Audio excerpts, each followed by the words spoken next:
միևնույն ժամանակ սովորել է, ուսանել է երկու բարձրագույն կրթական հաստատությունում, մեկը Հայաստանում, մեկը արտերկրում։ Թե Հայաստանում, թե արտերկրում նշված բուհերը ամեն դեպս համացանցի համահասանելի աղբյուրների մարտատեղեկատվությունում հեռակալ ուսուցման բանք չեն ունեցել։ Դա մեկ։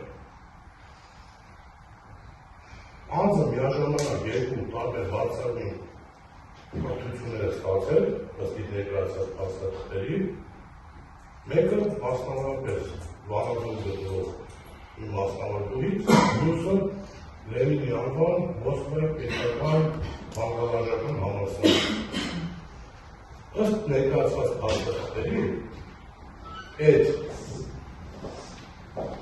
բանկավարժական համալսարանը պետական ուսուցումը եղել է ուսուցումը։ Եվ անձը միևնույն ժամանակ իր կողմից պետական մարմինի ներկայացված փաստաթղթերը ներկայացել է Հուսեյնի Ռոթան նախ տեղեկան, որտեղ նշված է, թե չեմ սխալվում այ երկու մակարդակ։ Այդ այ երկու մակարդակը կարող եք որոնել, դա նաև որ 2000-3000 բաղնիքի մարդը կարողանում հաղորդակցվել, շփվել։ Բայց հարց առաջանում, անձը այդ մակարդակի լեզվի իմացությամբ ո՞նց է ստացել բարձրագույն կրթություն այնով իրավաբանական։ Ո՞նց հասցեք դատավորների անկախության մասին դասերը լսել, սահմանադրական իրավունք, աշխատանքային իրավունք, 2000 լեզվի, 2000 բառի իմացությամբ և ստացել համապատասխան դիպլոմ։ Այստեղ կանխավարկածը շեղվում է դեպի մյուս կողմ, որ միգուցե այստեղ այդքան էլ ամենից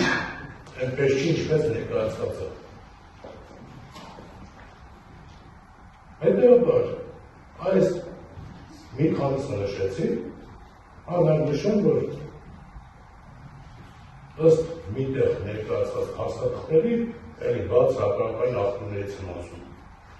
Պարոն Թումանյանի կողմից ներկայացված։ Նշված է երկու տարվա ուսումը տեղի ունեցել։ Բայց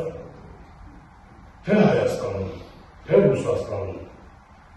այդ ժամանակահատվածում, նաև երևի հիմա, երկու տարում բարձրագույն առաջնային կրթություն, հիմա բակալավր են ասում, այդ ժամանակ 5 տարի, ստանալ հնարավոր չէր։ Այս են իմ բացացած հարցերը։ Եթե պարոն Թումանյանը այստեղ մասին որևէ ողջամիտ բացատրություն կտա, ես ներողություն խնդրեմ այս ամեն ինչը բարձրաձայնելու համար և անդրադառնամ իմ բացարկի մյուս հիմքերին։ Այստեղ խնդիրը նայելու է, որ պարոն Թումանյանը իմ ու մյուս դատավորների վերաբերյալ գործող դատավոր է հանդես գալիս։ Կայացնող որոշումներ, դատավորների լիազորությունների դատավորներ Ակնորից եմ ուզում ասել, մենք ստեղ չենք քննարկում ազգային ժողովի կողմից կայացված որոշման հիմքում դրված փաստաթղթերը։ Դեր զարմանք առնվազն ինձ համար տեղում չի։ Եթե դուք փաստաբան Մենք չենք քննարկում ազգային ժողովի կողմից կայացված որոշման հիմքում դրված փաստերը, փաստաթղթերը։ Մենք այստեղ քննարկում ենք ձեր կողմից, որ միայն ձեր վերաբերյալ թե այլ դատավորներով ինչ պարտադիտունի կամ դատավորը դատավոր չէ, դրանում չենք անդրադառնում։ Մենք այստեղ անդրադառնում ենք կոնկրետ ձեր բացարկի հիմքերին։ Հիմա դուք ուզում եք միա պարզաբանում, որից հետո նորից ներկայացնենք բացարկի մյուս հիմքերը։ Հիմա այս բացարկի հիմքը շատ կարճ ձևակերպել, որպեսզի մենք համասավանցենք համարարկադարձում։ Դրանից հետո կշարունակենք արդեն առարկայական մյուս հիմքերի, եթե իհարկե մեր բացարկը ունեիք, ինչ-որ բաների ասելու, ըստ անհրաժեշտության, պարոն Թումանյանի հետևեք մի անհրաժեշտ, որոշ բարձրաբանում է նաև դատական նիստում, որովի եթե ոչ, արդեն համապատասխան բացակայները որոշումներ կայացվի։ Այժմ եթե ուզում եք ամփոփել ընդհանրապես նախադասությամբ ու անցել ձեր հաջորդին։ Ես կրկին նշեմ, որ այս ազգային ժողովով ներկայացված փաստաթղթերը չեն քննարկվում։ ճիշտ նկատեցիք, որ պետական մարմինը ասելու է մի մասը ներկայացուցել ազգային ժողով։ Բայց ես դրանք չեմ քննարկում։ Ես դրանց ընդունելություն չեմ քննարկում, չեմ վիճարկում։ Ով անդուներ, անդուներ, ինչ խորությամբ ուսումնասիրել է, համապատասխան հարցումներ արել չի արել։ Ես խոսքս նրա մասին է։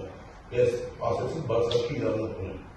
Ես իրավունք ունեմ բացակի միջնորդություն ներկայացնել դատարանի կազմին, կամ որևէ դատավորի, կամ որևէ անդամի, ոչ պատշաճ դատավորներու հիմքով։ Ես սա եմ բացակիությունը։ Շատ է, Եթե ցանկանան բաժանենք, բաժանումը չի տվել։ Ես պահին չէ։ Դատարանները այսքանով միջնորդությունը խաչան քննարկել։ Այդ այլ ինքեր չունեք։ Ունեմ չեմ ցանկանում ներկայացնել։ Դե արդեն ձեր